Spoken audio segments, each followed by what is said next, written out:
මේක අහම්බෙන් දැක්කේ.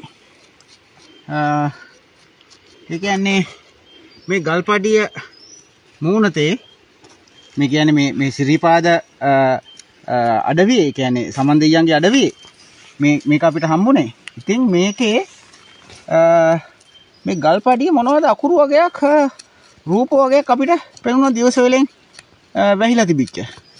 ඉතින් මේ වගේ ස්ථාන කීපයක අපි දුටුවා ඊයේ සහ අද. ඉතින් අපිට හිතුණා මේක පොඩ්ඩක් සුද්ධ කරලා බලන්න ඕන කියලා. මෙතන පෙනුමට නම් තියෙන්නේ දෙමළ අක්ෂර වාගේ.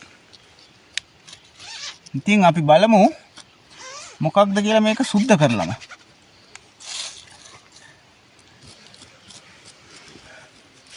මොකක්ද මේක? ඉතින් මොකක්ද මේ අකුරු ටික?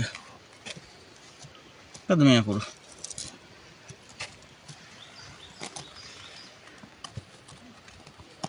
මේක අයන්නද? ඔව්. මේ අයන්න.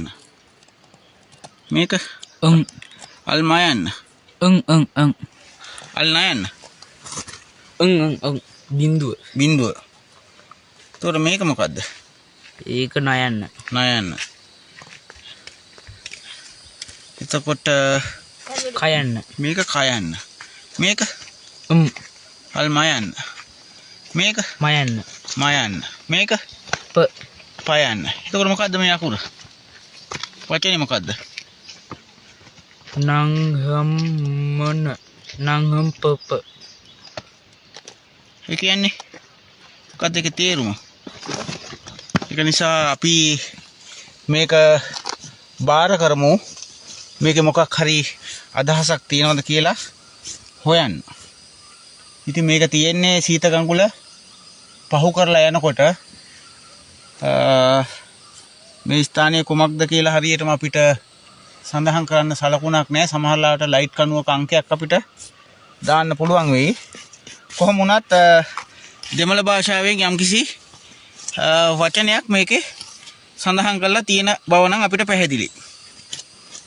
ඉතින් අපි කාට හරි බලධාරියෙක්ට කියමු අඩුම ගානේ වන සංරක්ෂණ නිලධාරියෙක්ට හරි මේකේ මොකක් හරි සැඟවිච්ච තේරුමක් රහසක් තියෙනවා නම් ඒක අඩු ගානේ දැනුම් දීමක් හරි තියෙන්න පුළුවන්. නැත්නම් මෙහෙම කොටන්නේ නැහනේ.